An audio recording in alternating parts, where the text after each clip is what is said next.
Hello everyone. In this class we'll discuss about residential status because last classes ಅಲ್ಲಿ ನೀವು ಕೆಲವೊಂದು basic concepts meaning ಅಂದರೆ basic concepts of income tax ಅಂದರೆ ಏನು ಅಂತ ತಿಳ್ಕೊಂಡಿದ್ದೀರಾ ಕೆಲವೊಂದು ಕಾನ್ಸೆಪ್ಟ್ಸ್ ಆಫ್ ಇನ್ಕಮ್ ಟ್ಯಾಕ್ಸ್ ಬಗ್ಗೆ. So in this class will discuss about residential status ಅಂದರೆ ಏನು ಅನ್ನೋದನ್ನ ನಾವು ತಿಳ್ಕೊಳ್ಳೋಣ. ಸೊ ಇಲ್ಲಿ ರೆಸಿಡೆನ್ಸ್ ಅಂದಾಗ ನಿಮ್ಮ ಮನಸ್ಸಿಗೆ ಏನು ಬರುತ್ತೆ? ರೆಸಿಡೆನ್ಸ್ ಅಂದಾಗ ಯೂಶ್ವಲಿ ನಿಮ್ಗೆ ಗೊತ್ತಿದೆ ಇಟ್ ಈಸ್ ಹೌಸ್ ಅಥವಾ ನಾವು ಎಲ್ಲಿ ವಾಸ ಇದ್ದೀವಿ ಅದನ್ನು ನಾವು ರೆಸಿಡೆನ್ಸ್ ಅಂತ ಹೇಳ್ತೀವಿ ಅನ್ನೋದು. ಸೊ ಇಲ್ಲಿ ಏನಕ್ಕೆ ನಾವು ರೆಸಿಡೆನ್ಷಿಯಲ್ ಸ್ಟೇಟಸ್ನ ನೋಡಬೇಕು ಆ್ಯಂಡ್ ರೆಸಿಡೆನ್ಷಿಯಲ್ ಸ್ಟೇಟಸ್ ಅಂದರೆ ಏನು ಅನ್ನೋದನ್ನ ಈ ಕ್ಲಾಸಲ್ಲಿ ನೋಡೋಣ. Residence in India is determined by section 6 of the income tax act 1961. So ಇಲ್ಲಿ ಇಂಡಿಯಾದಲ್ಲಿ ರೆಸಿಡೆನ್ಷಿಯಲ್ ಸ್ಟೇಟಸ್ನ ಡಿಟರ್ಮೈನ್ ಮಾಡೋದಕ್ಕೆ ಇನ್ಕಮ್ ಟ್ಯಾಕ್ಸ್ ಆ್ಯಕ್ಟ್ 1961ನಲ್ಲಿ ಸೆಕ್ಷನ್ 6 ಪ್ರಕಾರ ನಾವು ಡಿಟರ್ಮೈನ್ ಮಾಡ್ತೀವಿ. ಸೊ ಏನಕ್ಕೆ ಇದನ್ನು ಡಿಟರ್ಮೈನ್ ಮಾಡಬೇಕು, ರೆಸಿಡೆನ್ಷಿಯಲ್ ಸ್ಟೇಟಸ್ನ ಯಾಕೆ ನಾವು ನೋಡಬೇಕು ಅನ್ನೋದಾದರೆ, the taxability of an individual in India depends upon his residential status in India for any particular financial year. So ನಾವೇನಕ್ಕೆ ರೆಸಿಡೆನ್ಷಿಯಲ್ ಸ್ಟೇಟಸ್ ನೋಡ್ತೀವಿ ಅಂದರೆ, the taxability of an individual ಅಂದರೆ ಒಬ್ಬ ಇಂಡಿವಿಜುವಲ್ದು ಟ್ಯಾಕ್ಸ್ನ ಕ್ಯಾಲ್ಕುಲೇಟ್ ಮಾಡಬೇಕಾದ್ರೆ ಫಸ್ಟು ನಾವು ನೋಡಬೇಕಾಗಿರೋದೆ whether he is resident or non resident ಅನ್ನೋದನ್ನ ನಾವು ಮೇಯ್ನಾಗಿ ಇಲ್ಲಿ ನೋಡ್ತೀವಿ. ಸೊ ಅವನ ರೆಸಿಡೆನ್ಷಿಯಲ್ ಸ್ಟೇಟಸ್ನ ಚೆಕ್ ಮಾಡ್ತೀವಿ. ಯಾಕೆ ಅಂದರೆ ಒಬ್ಬ ಪರ್ಸನ್ ಈಗ ಇಂಡಿಯಾದಲ್ಲಿ ಸ್ವಲ್ಪ ದಿನ ಇರ್ಬೋದು, ಫಾರಿನಲ್ಲೇ ಜಾಸ್ತಿ ದಿನ ಇರ್ಬೋದು, ಅಥವಾ ಫಾರಿನಲ್ಲಿ ಸ್ವಲ್ಪ ದಿನ ಇದ್ದು ಇಂಡಿಯಾದಲ್ಲಿ ಜಾಸ್ತಿ ದಿನ ಇರ್ಬೋದು. ಸೊ ಈ ಥರ ಡಿಫ್ರೆಂಟ್ ಪ್ಲೇಸಸಲ್ಲಿ ಒಬ್ಬ ಪರ್ಸನ್ ಇರಬೇಕಾಗಿ ಬರುತ್ತೆ. ಸೊ ಅವನು ಎಲ್ಲಿ ಟ್ಯಾಕ್ಸ್ ಕಟ್ಟಬೇಕು? ಇಂಡಿಯಾದಲ್ಲ, ಇಲ್ವಾ ಫಾರಿನಲ್ಲ, ಎಲ್ಲಿ ಟ್ಯಾಕ್ಸ್ ಕಟ್ಟಬೇಕು ಅನ್ನೋದು ತುಂಬ ಇಂಪಾರ್ಟೆಂಟ್. ಎಲ್ಲ ಕಡೆಯೂ ಪೇ ಮಾಡೋಕ್ಕಾಗುತ್ತಾ? ಇಲ್ಲ. ಸೊ ಅದರಿಂದ ನಾವಿಲ್ಲಿ ರೆಸಿಡೆನ್ಷಿಯಲ್ ಸ್ಟೇಟಸ್ನ ನಾವು ಚೆಕ್ ಮಾಡಿ ಅದರ ಬೇಸ್ ಮೇಲೆ ನಾವು ಟ್ಯಾಕ್ಸ್ನ ಕ್ಯಾಲ್ಕುಲೇಟ್ ಮಾಡ್ತೀವಿ for every financial year. Okay. So an individual may be A citizen of India but may end up being A non resident for A particular year. So ಇಲ್ಲಿ resident and ಮೇಯ್ನಾಗಿ resident, ಇಲ್ಲಿ 3 options ಅಂದರೆ 3 types ಬರುತ್ತೆ. But ಮೇಯ್ನಾಗಿ resident and non resident ಅಂತ ನಾವು ಹೇಳ್ತೀವಿ. ಇಲ್ಲಿ ಸಿಟಿಸನ್ ಅಂದರೆ ನಿಮಗೆ ಗೊತ್ತಿದೆ, ಇಂಡಿಯಾದಲ್ಲಿ ಯಾರು ಇರ್ತಾರೆ, ಇಂಡಿಯಾದಲ್ಲಿರೋರು ನಾವು ಯೂಶ್ವಲಿ ಸಿಟಿಸನ್ಸ್ ಅಂದರೆ ಇಂಡಿಯಾದಲ್ಲೇ ಬಾರ್ನ್ ಆ್ಯಂಡ್ ಬ್ರಾಟಪ್ ಅಥವಾ ಇಲ್ಲಿ ಬ್ರಾಟಪ್ ಆಗಿರೋರಿಗೆ ಇಂಡಿಯನ್ ಸಿಟಿಸನ್ಶಿಪ್ ಸಿಗಿರುತ್ತೆ. ಸೊ ಇಲ್ಲಿ ಸಿಟಿಸನ್ನೇ ಬೇರೆ, ರೆಸಿಡೆಂಟೇ ಬೇರೆ, ರೆಸಿಡೆನ್ಷಿಯಲ್ ಸ್ಟೇಟಸ್ಸೇ ಬೇರೆ. ಯಾಕೆ ಅಂದರೆ ಒಬ್ಬ ಇಂಡಿವಿಜುವಲ್ಲು ಇಂಡಿಯಾದಲ್ಲಿ ಸಿಟಿಸನ್ ಆಗಿರ್ಬೋದು, ಆದರೆ ನಾನ್ ರೆಸಿಡೆಂಟ್ ಆಗಿರ್ತಾನೆ. ಅಂದರೆ ಅವನು ಇಂಡಿಯಾದಲ್ಲೇ ಬಾರ್ನ್ ಆ್ಯಂಡ್ ಬ್ರಾಟಪ್ ಆಗಿರ್ಬೋದು, ಬಟ್ ಹಿಂದಿನ ವರ್ಷ ತೆಗೆದು ನೋಡಿದ್ರೆ ಅವನು ಇಂಡಿಯಾದಲ್ಲಿ ಇಲ್ಲವೇ ಇಲ್ಲ, ಹಾಗಾದರೆ ಅವನು ನಾನ್ ರೆಸಿಡೆಂಟ್ ಆಗೋಗ್ತಾನೆ. ಆ ಥರ ಚಾನ್ಸಸ್ ಇರುತ್ತೆ. And similarly A foreign citizen May end up being A resident of India for income tax purposes for A particular year.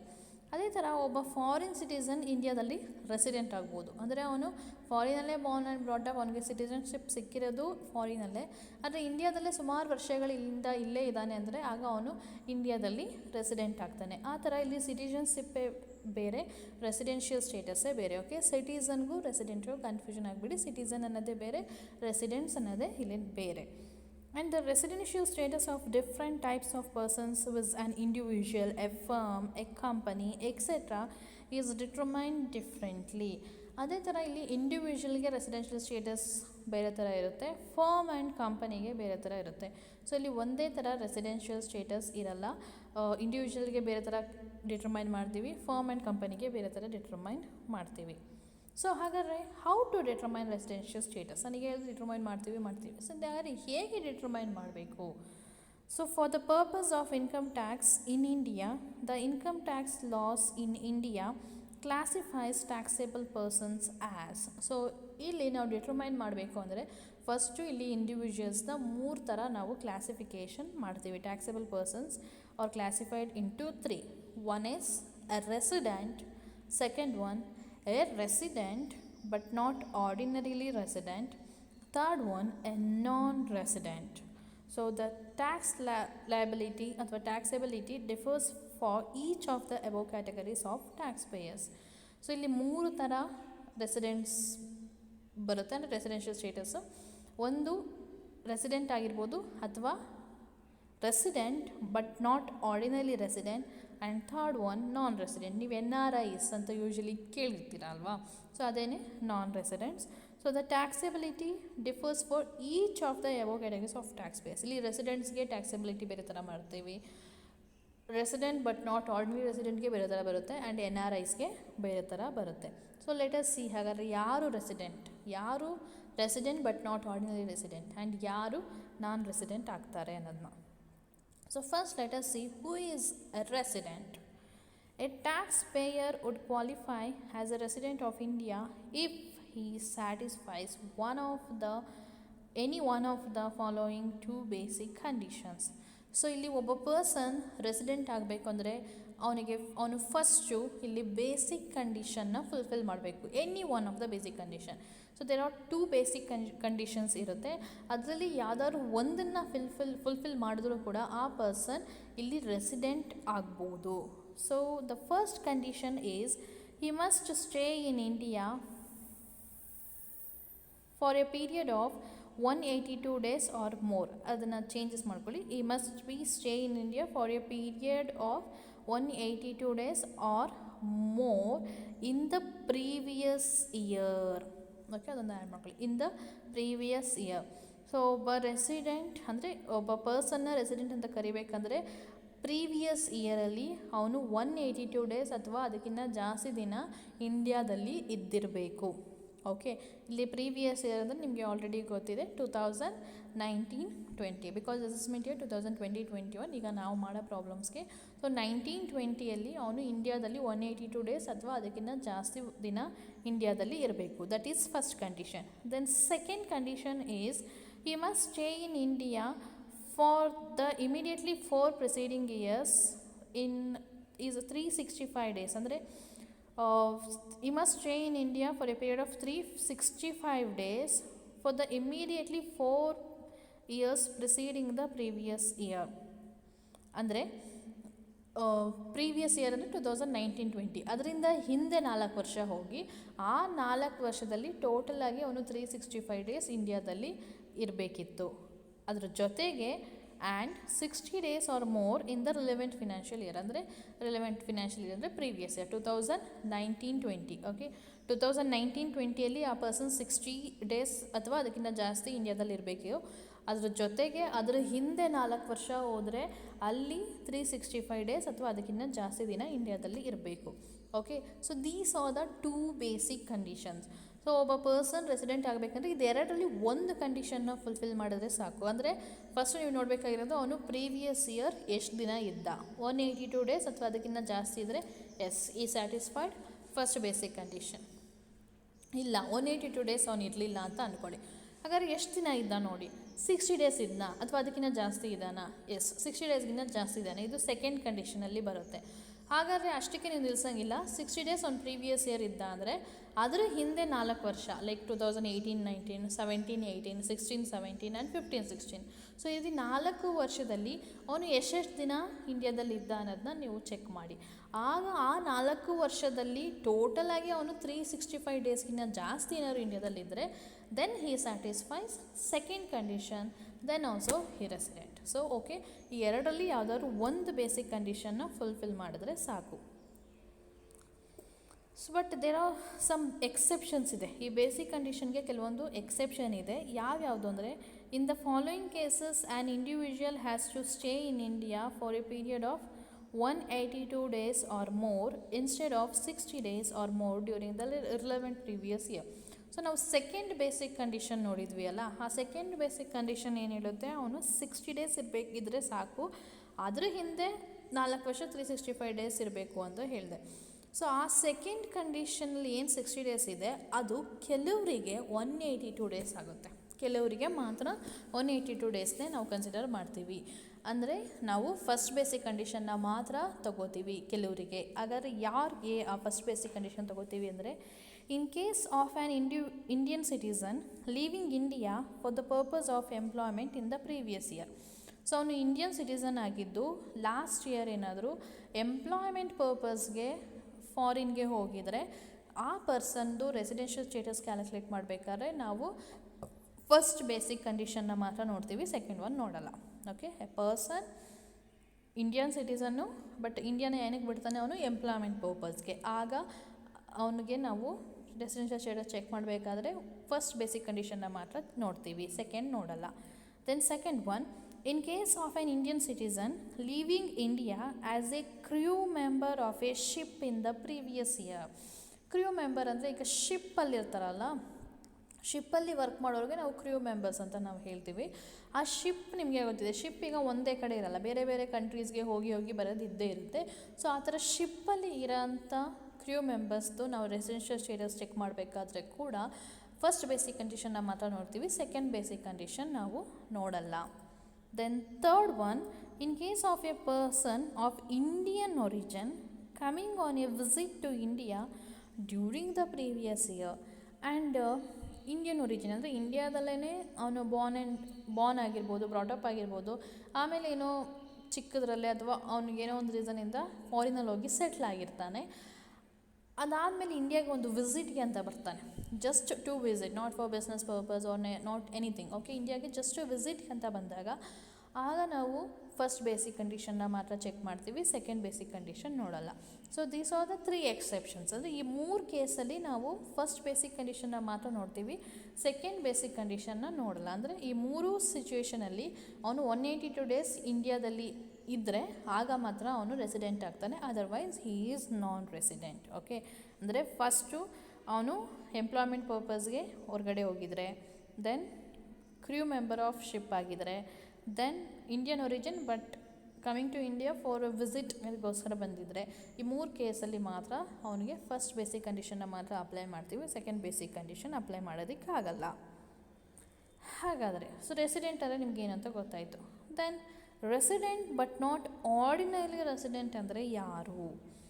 So if an individual qualifies as a resident, ಅಂದರೆ 2 ಬೇಸಿಕ್ ಕಂಡೀಷನಲ್ಲಿ ಒಂದನ್ನು ಅವನು fulfil ಮಾಡ್ದ ಅಂತ ಅಂದ್ಕೊಳ್ಳಿ. The next step ಏನು? ಅಲ್ಲಿಗೆ stop ಮಾಡಬೇಕಾ? ಇಲ್ಲ, ದೇರ್ ಈಸ್ ಅನದರ್ ಸ್ಟೆಪ್ ಇದೆ. The next step is to determine if he or she is a resident, ordinary resident or an resident not ordinary resident. ಅಂದರೆ ಅವನು ಆರ್ಡಿನರಿ ರೆಸಿಡೆಂಟಾ ಅಥವಾ ನಾಟ್ ಆರ್ಡಿನರಿ ರೆಸಿಡೆಂಟ್ ಅನ್ನೋದನ್ನ ನಾವು ಚೆಕ್ ಮಾಡಬೇಕಾಗತ್ತೆ. ಹಿ will B A ordinary resident if he meets both the following additional conditions. ಅವನು ordinary resident ಆಗಬೇಕು ಅಂದರೆ 2 additional ಕಂಡೀಷನ್ಸ್ನ fulfil ಮಾಡಬೇಕು ಬೇಸಿಕ್ ಕಂಡೀಷನ್ ಜೊತೆಗೆ. ಅಂದರೆ ಈಗ ಬೇಸಿಕ್ ಕಂಡೀಷನ್ ನೀವು ಆಲ್ರೆಡಿ ನೋಡಿದ್ದೀರಾ, ಆ ಬೇಸಿಕ್ ಕಂಡೀಷನಲ್ಲಿ ಯಾವುದಾದ್ರೂ ಒಂದನ್ನು ಅವನು ಫುಲ್ಫಿಲ್ ಮಾಡಿದರೆ ಈ become resident. In case basic ಕಂಡೀಷನ್ನ ಅವನು ಫುಲ್ಫಿಲ್ ಮಾಡಿದ ಅಂದರೆ ಅಲ್ಲೇ ನಾವು ನೆಕ್ಸ್ಟ್ ನೋಡೋದೇ ಬೇಕಿಲ್ಲ, ಎಲಿಮಿನೇಟ್ ಮಾಡ್ಬೋದು. ಬಟ್ ಬೇಸಿಕ್ ಕಂಡೀಷನ್ಸ್ನ ಫುಲ್ಫಿಲ್ ಮಾಡ್ದ ಅಂದರೆ next step is to check whether he satisfies additional conditions, satisfy ಮಾಡಿದಾನ ಇಲ್ವಾ ಅನ್ನೋದನ್ನ ನಾವು ನೋಡಬೇಕಾಗುತ್ತೆ. ಆ ಅಡಿಷ್ನಲ್ ಕಂಡೀಷನ್ಸ್ ಸ್ಯಾಟಿಸ್ಫೈ ಮಾಡಿದಾನ ಇಲ್ವಾ ಅಂತ ನೋಡಬೇಕಾದ್ರೆ ಅಲ್ಲಿ ಅಡಿಷ್ನಲ್ ಕಂಡೀಷನ್ಸ್ನ ಅವ್ನು ಸ್ಯಾಟಿಸ್ಫೈ ಮಾಡಿದ್ರೆ then he will be called as ordinary resident. Additional ಕಂಡೀಷನ್ಸ್ನ ಸ್ಯಾಟಿಸ್ಫೈ ಮಾಡಿಲ್ಲ ಅಂದರೆ ಅವನು ನಾಟ್ ಆರ್ಡಿನರಿ ರೆಸಿಡೆಂಟ್ ಆಗ್ತಾನೆ. ಹಾಗಾದರೆ let us see what are the additional conditions. The first additional condition is to he has been a resident of India in at least 2 out of 10 years immediately preceding previous year. That is ಅವನು ಇಂಡಿಯಾದಲ್ಲಿ resident ಆಗಿರಬೇಕು. Resident ಅಂದರೆ ನಿಮ್ಗೆ already ಏನಂತ ಗೊತ್ತಿದೆ, ಆ 2 basic condition ಯಾವುದಾದ್ರು ಒಂದನ್ನು ಫುಲ್ಫಿಲ್ ಮಾಡಿರಬೇಕು ಅಂತ. ಅವನು ಇಂಡಿಯಾದಲ್ಲಿ 2 out of 10 previous years immediately preceding the previous year ಅಂತ ಹೇಳ್ತೀವಿ. ಸೊ ಇಲ್ಲಿ 2 out of 10 ಅಂದರೆ ಪ್ರೀವಿಯಸ್ ಇಯರ್ಗೆ ಹಿಂದೆ ನಾವು 2 ಇಯರ್ಸು 10 ವರ್ಷನೂ, ಓಕೆ, 2019-20 ಹಿಂದೆ 10 ವರ್ಷ ಹೋಗಿ ಆ 10 ವರ್ಷದಲ್ಲಿ ಯಾವುದಾದ್ರೂ 2 ವರ್ಷ ಅವನು ಇಂಡಿಯಾದಲ್ಲಿ ರೆಸಿಡೆಂಟ್ ಆಗಿದ್ದಾನ ನೋಡಬೇಕು. ಆಗಿದ್ರೆ ಅವನು ಫಸ್ಟ್ ಅಡಿಷನಲ್ ಕಂಡೀಷನ್ ಫುಲ್ಫಿಲ್ ಮಾಡ್ದ. ಇಲ್ಲ ಅಂದರೆ ಇಲ್ಲ, ಅಲ್ಲಿಗೆ ನಾವು ಸೆಕೆಂಡ್ ಒನ್ ನೋಡೋದೇ ಬೇಕಿಲ್ಲ. ಅವ್ನು ಫುಲ್ಫಿಲ್ ಮಾಡಿದರೆ you should check second one also. Has stayed in India for at least 730 days ಇನ್ 7 immediately preceding years. And the second condition is ಅವನು ಟೋಟಲಿ 7 ಪ್ರಿಸೈಡಿಂಗ್ ಇಯರ್ಸಲ್ಲಿ 730 days ಇಂಡಿಯಾದಲ್ಲಿ ಇದ್ನ. ಓಕೆ, ಫಸ್ಟ್ ಒನ್ನು 2 years ಕಂಪ್ಲೀಟಾಗಿ ಅವನು ರೆಸಿಡೆಂಟ್ ಆಗಿರಬೇಕು. ಕಂಪ್ಲೀಟಾಗಿ ಇಂಡಿಯಾದಲ್ಲಿ ಇರಬೇಕು ಅಂತಂದರೆ ರೆಸಿಡೆಂಟಾಗಿ ಐಡೆಂಟಿಫೈ ಆಗಿರಬೇಕು. ಓಕೆ, ರೆಸಿಡೆಂಟಾಗಿ ಅವನು ಅಸೆಸ್ ಆಗಿರಬೇಕು. ಆ್ಯಂಡ್ ಸೆಕೆಂಡ್ ಕಂಡೀಷನ್ 730 days ಇಂಡಿಯಾದಲ್ಲಿ ಟೋಟಲಾಗಿ 7 ಪ್ರಿಸೀಡಿಂಗ್ ಇಯರ್ಸ್ ತೊಗೊಂಡಾಗ ಟೋಟಲಾಗಿ 730 days ಇರಬೇಕು. ಈ ಥರ ಇದೆರಡನ್ನೂ ಫುಲ್ಫಿಲ್ ಮಾಡಿದ್ರೆ that person is called as ordinarily resident. If he fails to fulfil then he is called as not ordinarily resident. Okay, ಗೊತ್ತಾಯ್ತಾ? ಸೊ ಇಲ್ಲಿ ಬೇಸಿಕ್ ಕಂಡೀಷನಲ್ಲಿ ಯಾವುದಾದ್ರು ಒಂದನ್ನು ಫುಲ್ಫಿಲ್ ಮಾಡಿದ್ಮೇಲೆ ನಾವು ನೆಕ್ಸ್ಟ್ ನೋಡಬೇಕಾಗಿರೋದು ಅಡಿಷ್ನಲ್ ಕಂಡೀಷನ್ಸು. ಈ ಅಡಿಷ್ನಲ್ ಕಂಡೀಷನ್ಸಲ್ಲಿ ಎರಡನ್ನೂ ಫುಲ್ಫಿಲ್ ಮಾಡಿದ್ರೆ ಮಾತ್ರ that person is called as ordinary resident. ಎರಡರಲ್ಲಿ ಒಂದನ್ನು ಫುಲ್ಫಿಲ್ ಮಾಡಿ ಇನ್ನೊಂದನ್ನು ಬಿಟ್ಟ ಅಥವಾ ಎರಡನ್ನೂ ಫುಲ್ಫಿಲ್ ಮಾಡಿಲ್ಲ ಅಂದರೆ that person is called as resident but not ordinarily resident. ಹಾಗಾದರೆ ನೆಕ್ಸ್ಟು ನಾವು ನೋಡಬೇಕಾಗಿರೋದು non resident. So it is very simple. Non resident ಅಂದರೆ ಯಾರು? An individual satisfying neither of the basic conditions would be an non resident for the year. ಯಾವ basic ಕಂಡೀಷನ್ಸ್ನು fulfil ಮಾಡಿಲ್ಲ ಅಂದಮೇಲೆ is non resident. ನಾವು additional ಕಂಡೀಷನ್ಗೆ ಹೋಗೋದೇ ಬೇಕಿಲ್ಲ. ಈಗ ನಾವು ಬೇಸಿಕ್ ಕಂಡೀಷನ್ ನೋಡಿದ್ವಿ ಅಲ್ವಾ, 182 ಡೇಸ್, 60 ಡೇಸ್, 365 ಡೇಸ್, ಇದರಲ್ಲಿ ಒಂದನ್ನೂ ಅವನು ಫುಲ್ಫಿಲ್ ಮಾಡಿಲ್ಲ ಅಂದರೆ ಆಗ ಅವನ್ನ ನಾವು ನಾನ್ ರೆಸಿಡೆಂಟ್ಸ್ ಅಂತ ಕರಿತೀವಿ. ಇಲ್ಲಿ ಇಂಪಾರ್ಟೆಂಟ್ ನೋಟ್ ಏನು ಅಂದರೆ, ಇಲ್ಲಿ ನಾನು ಇಂಡಿಯನ್ ಒರಿಜಿನ್ ಅಂತ ಹೇಳಿದೆ. ಸೊ ಇಂಡಿಯನ್ ಒರಿಜಿನ್ ಮೀನ್ಸ್ ಅವನು ಇಂಡಿಯಾದಲ್ಲಿ ಬಾರ್ನ್ ಆಗಿರ್ಬೋದು, ಅಥವಾ his or her parents or grandparents or great grandparents are born in undivided India. ಅಂದರೆ ಅನ್ಡಿವೈಡೆಡ್ ಇಂಡಿಯಾದಲ್ಲಿ ಅವರೇನಾದರೂ ಬಾರ್ನ್ ಆಗಿರೋ parents, grandparents, great grandparents ಇಂಡಿಯಾದಲ್ಲಿ ಬಾರ್ನ್ ಆಗಿರೋ that person is called as Indian origin. Then ಇಲ್ಲಿ ನಾವು number of days count ಮಾಡಬೇಕಾದ್ರೆ ಅವನು visit to India and day of leaving India ಆ ಡೇಟ್ನು ತಗೋಬೇಕು. ಅಂದರೆ ಈಗ ಅವನು ಯಾವ ದಿನ ಬಂದ, ಈಗ ಫಾರ್ ಎಕ್ಸಾಂಪಲ್ ಇವತ್ತು 14th ಡಿಸೆಂಬರ್ ಅಲ್ವಾ, ಈಗ 14th ಡಿಸೆಂಬರ್ ಅವನು ಇಂಡಿಯಾಗೆ ಬಂದ ಅಂದರೆ 14 ಡಿಸೆಂಬರ್ನ ಕೂಡ ನಾವು ನಂಬರ್ ಆಫ್ ಡೇಸ್ ಕ್ಯಾಲ್ಕುಲೇಟ್ ಮಾಡಬೇಕಾದ್ರೆ ತೊಗೋತೀವಿ. And leaving India next year 14th December ಅವನು ಲೀವ್ ಆಗ್ತಾ ಇದ್ದಾನೆ ಅಂದರೆ ಆ 14 ಡಿಸೆಂಬರ್ನು ತೊಗೋತೀವಿ. ಅಂದರೆ ಅವನು ಲೀವಿಂಗ್ ಡೇ ಏನಿದೆ ಆ್ಯಂಡ್ ಇಂಡಿಯಾಗೆ ಬಂದಿದ್ದ ದಿನ ಏನಿದೆ ಅಥವಾ ಹೊರಟಿದ್ದ ದಿನ ಏನಿದೆ ಆ ದಿನನೂ ನಾವು ನಂಬರ್ ಆಫ್ ಡೇಸ್ಗೆ ತಗೋತೀವಿ. ಸೊ ಈ ರೆಸಿಡೆನ್ಷಿಯಲ್ ಸ್ಟೇಟಸ್ ನೀವು ನೋಡಿದ್ರಿ. ಏನಕ್ಕೆ ಈ ರೆಸಿಡೆನ್ಷಿಯಲ್ ಸ್ಟೇಟಸ್ ನಾನು ಆಲ್ರೆಡಿ ಹೇಳಿದೆ, ಟ್ಯಾಕ್ಸೆಬಿಲಿಟಿ ಡಿಫರ್ ಆಗುತ್ತೆ ಅಂತ. ಸೊ ಈಗ ಸಿಂಪಲ್ಲಾಗಿ ಹೇಳಿದೆ, ನೆಕ್ಸ್ಟ್ ಕ್ಲಾಸಲ್ಲಿ ಏನೋ ಡೀಟೇಲಾಗಿ ನಾವು ಡಿಸ್ಕಸ್ ಮಾಡೋಣ. ರೆಸಿಡೆಂಟ್ ಆದರೆ a resident will be charged to tax in India on his global income, that is income earned in India as well as income earned outside India. Resident ಆದರೆ ಅವನು ಎಲ್ಲ ಇನ್ಕಮ್ಸ್ ಮೇಲೂ tax ಕಟ್ಟಬೇಕಾಗುತ್ತೆ. ಅಂದರೆ global income ಮೇಲೆ, ಅಥವಾ ಅಂದರೆ income ಅವನು ಇಂಡಿಯಾದಲ್ಲಿ ಅರ್ನ್ ಮಾಡಲಿ ಅಥವಾ ಫಾರಿನ್ ಕಂಟ್ರಿಯಲ್ಲಿ ಅರ್ನ್ ಮಾಡಲಿ, ಎಲ್ಲೇ ಅರ್ನ್ ಮಾಡಿದ್ರೂ ಕೂಡ ಅವನು ಟ್ಯಾಕ್ಸ್ನ ಕಟ್ಟಬೇಕಾಗುತ್ತೆ. ಯಾರು? ರೆಸಿಡೆಂಟು. ಅಂದರೆ ಬೇಸಿಕ್ ಕಂಡೀಷನ್ನಲ್ಲಿ ಒಂದು ಫುಲ್ಫಿಲ್ ಮಾಡಿ ಎರಡೂ ಅಡಿಷ್ನಲ್ ಕಂಡೀಷನ್ನ ಫುಲ್ಫಿಲ್ ಮಾಡ್ತಾರಲ್ಲ ಅವರಿಗೆ ಈ ಟ್ಯಾಕ್ಸಬಿಲಿಟಿ ಬರುತ್ತೆ. ಅವನು ಎಲ್ಲೇ ಇನ್ಕಮ್ ಅರ್ನ್ ಮಾಡಿದ್ರು ಇಂಡಿಯಾದಲ್ಲಿ ಟ್ಯಾಕ್ಸ್ನ ಪೇ ಮಾಡಬೇಕು. ಅದೇ ನಾಟ್ ಆರ್ಡಿನರಿ ರೆಸಿಡೆಂಟ್ ಅಥವಾ ನಾನ್ ರೆಸಿಡೆಂಟ್ ಆದರೆ there taxability in India is restricted to the income they earn in India. ಅವರಿಗೆ ನಾನ್ ರೆಸಿಡೆಂಟ್ಸ್ ಮತ್ತು ರೆಸಿಡೆಂಟ್ ಬಟ್ ನಾಟ್ ಆರ್ಡಿನರಿ ರೆಸಿಡೆಂಟ್ಗೆ ಏನಾಗುತ್ತೆ ಅಂದರೆ ಇಂಡಿಯಾದಲ್ಲಿ ಅರ್ನ್ ಮಾಡೋಂಥ ಇನ್ಕಮ್ಸ್ ಮೇಲೆ ಮಾತ್ರ ಅವರು ಟ್ಯಾಕ್ಸ್ನ ಕಟ್ತಾರೆ. They need not pay any tax in India on their foreign income ಮೇಲೆ ಅವ್ರು ಇಂಡಿಯಾದಲ್ಲಿ ಟ್ಯಾಕ್ಸ್ ಕಟ್ಟೋದು ಬೇಕಿಲ್ಲ. So this is the difference. Resident ಅಂದರೆ ಆರ್ಡಿನರಿ ರೆಸಿಡೆಂಟ್ ಆಗಿರಬೇಕು. ಓಕೆ, ಅಂದರೆ ಬೇಸಿಕ್ ಕಂಡೀಷನಲ್ಲಿ ಒಂದು, ಅಡಿಷ್ನಲ್ ಕಂಡೀಷನ್ಸಲ್ಲಿ ಎರಡೂ ಫುಲ್ಫಿಲ್ ಮಾಡಿದ್ರೆ that person is liable to pay tax on all the incomes whether it is earned in India or outside India. ಎಲ್ಲರೂ earn ಮಾಡಲಿ ಅವನು ಇನ್ಕಮ್ ಮೇಲೆ ಟ್ಯಾಕ್ಸ್ನ ಇಂಡಿಯಾದಲ್ಲಿ ಕಟ್ಟಬೇಕು. ಅದೇ ನಾನ್ ರೆಸಿಡೆಂಟ್ಸ್ ಅಂದರೆ ಬೇಸಿಕ್ ಕಂಡೀಷನ್ನೇ ಫುಲ್ಫಿಲ್ ಮಾಡಿಲ್ಲ, ಅಥವಾ resident but not ordinary resident basic ಕಂಡೀಷನ್ನ ಫುಲ್ಫಿಲ್ ಮಾಡಿ ಅಡಿಷ್ನಲ್ ಫುಲ್ಫಿಲ್ ಮಾಡಿಲ್ಲ ಅಂದಾಗ ಆ ಪರ್ಸನ್ಗೆ ಇಂಡಿಯಾದಲ್ಲಿ ಬರೋಂಥ ಇನ್ಕಮ್ಸ್ ಮೇಲೆ ಮಾತ್ರ ಅವನು ಟ್ಯಾಕ್ಸ್ ಕಟ್ಟಬೇಕಾಗುತ್ತೆ. ಫಾರಿನ್ ಇನ್ಕಮ್ಸ್ ಮೇಲೆ he need not pay tax.